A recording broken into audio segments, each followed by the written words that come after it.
তানজিদ তামিম কি লিটনের থেকে বেটার প্লেয়ার? ডেফিনেটলি না। সাকিব আল হাসানের থেকে বেটার প্লেয়ার? ডেফিনেটলি না। উনি নিজে যদি ভালো খেলতেন তাহলে বাকিদের লাইফটাও ইজি হয়ে যেত। ক্যাপ্টেনের দিকে ফিরে যে লিটন কুমার দাস, তিনি অন অ্যান্ড অফ আছেন। তার যদি আমরা তার পারফরমেন্স দেখি, এবছর 25টা টি-20 খেলেছেন, 5টা 50 আছে। এই সিরিজে আমরা দেখতে পেলাম একটা 50 বাদে বাকি দুটো ম্যাচে তিনি 1 ডিজিটে আউট হয়ে গেছেন। ক্যাপ্টেনের যখন আসলে এরকম একটা পারফরমেন্সের মধ্য দিয়ে তিনি যান, যখন পারফরমেন্স ধারাবাহিক থাকে না, বাংলাদেশের সবারই আসলে কথাটা, সবার ক্ষেত্রে কথা একই।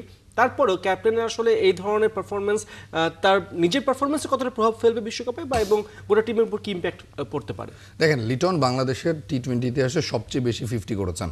118 ম্যাচে 16টা 50 করেছেন। আপনি তার এই বছরের হিসাবটা দিচ্ছেন, এই বছরও 4টা-5টা 50 করেছেন। আপনি যদি তানজিদ তামিমের দিকে তাকান, তিনি 11টা 50 করেছেন, যেটা বাংলাদেশের টি-20 ইতিহাসে থার্ড হায়েস্ট, এবং তিনি ম্যাচ খেলেছেন মাত্র 45টা। সাকিব আল হাসান সেকেন্ডে আছেন, 13টা 50 আছে সাকিবের, তিনি খেলেছেন 129টা।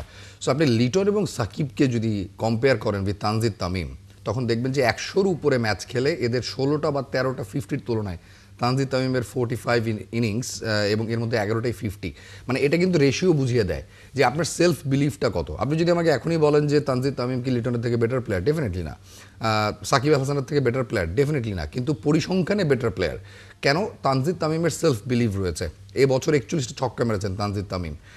বাংলাদেশ গত বছর সব মিলিয়েই ছক্কা মেরেছিল 122টা, সেখানে বাংলাদেশ এবার 200-র উপরে ছক্কা নিয়ে গেছে। বাংলাদেশের টপ অর্ডারের 4জন মিলেই ছক্কা মেরেছেন 127টা। সো এই সেলফ বিলিফটা বাড়ছে, which is a good thing. But লিটনের কথা আপনি যেটা বলছিলেন, গতকাল লিটন ম্যাচ শেষে অনেকক্ষণ কথা বলেছেন গণমাধ্যমের সাথে। অবভিয়াসলি বাংলাদেশ ভালো খেললে, একটা সিরিজ ভালো গেলে, বাংলাদেশ যেহেতু লাস্ট দুটো ম্যাচ জিতেছে, সবার মধ্যে একটা পুরপুরা ব্যাপার রয়েছে, সবই ভালো রয়েছে। কিন্তু লিটন যে কথাটা বলেছেন, বারবারই বলছেন যে আমার বোলারও যদি ভালো করে আমার লাইফটা ইজি হবে, বাংলাদেশের বিশ্বকাপের জার্নিটা ইজি হবে। লিটন নিজে যদি নিজের উপর বিশ্বাস রাখতেন, উনি নিজে যদি ভালো খেলতেন, তাহলে বাকিদের লাইফটাও ইজি হয়ে যেত। লিটনের নিজের উপর আমার মনে হয় বিশ্বাসটা আরও বাড়াতে হবে।